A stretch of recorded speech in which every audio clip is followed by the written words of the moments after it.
皆さん、こんにちは。お金と自由の航路チャンネルへようこそ。前回公開した50代からの新NISA逆転ルートの動画、本当にたくさんの方に見ていただきありがとうございます。ですが、こんな声もちらほら聞こえてきます。頭では分かっているけれど、やっぱり投資は元本割れが怖い。汗水流して貯めた虎の子の現金、銀行に置いておくのが一番安心なんじゃないか。その気持ち、痛いほどわかります。減るのが怖い。当然です。でも、もし私がここで、銀行に預けているそのお金、毎日確実に減り続けていますよ。と言ったら、どう感じますか？今日は、多くの50代が見落としている、銀行預金という名の時限爆弾についてお話しします。脅すつもりはありませんが、これを知らないと、投資をするしない以前に、老後資金が計算崩れを起こします。前提として、結論は人によって変わります。今日は初心者がつまずきやすいポイントに、絞って話します。特に、前回の動画を見て、よし、やってみようかなと、思い始めたあなたにこそ、聞いてほしい内容です。なぜなら、今日話す、インフレという敵の正体を知れば、投資が怖いという感情が、投資しない方が怖いという理性に変わるからです。そして動画の最後には、次回に公開する超重要回の予告もありますので、ぜひ最後までお付き合いください。さて、いきなりですが、少し残酷な数字をお見せします。今、あなたの手元に、1000万円の現金があるとします。老後のためにと、大切に銀行預金で守っているお金です。今の日本の銀行金利は、大手銀行で 0.025% とか、ネット銀行で少し良くても 0.1% 程度ですよね。一方で、私たちがスーパーで買う、食料品や電気代、どれくらい値上がりしているでしょうか。政府が目指している、そして実際に起きつつある物価上昇率インフレ率はおよそ年 2% です。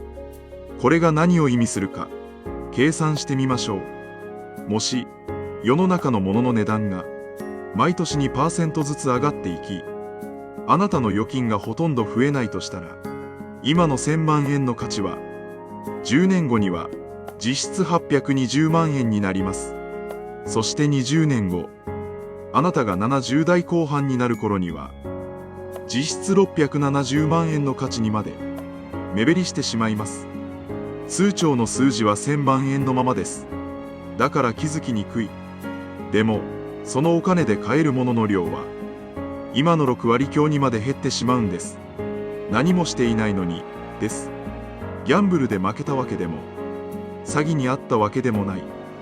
ただ銀行に入れて守っていただけなのに、新車1台分くらいのお金が空気のように消えてなくなる。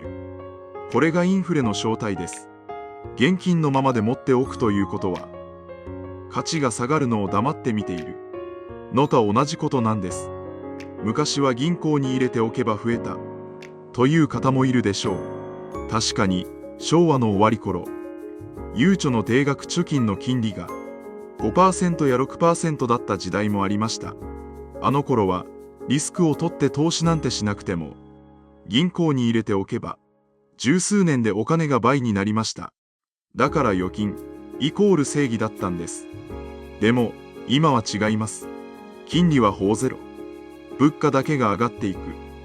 この環境で現金 100% を続けるのは下りのエスカレーターに乗って私は動いていないから安全だと言っているようなものです。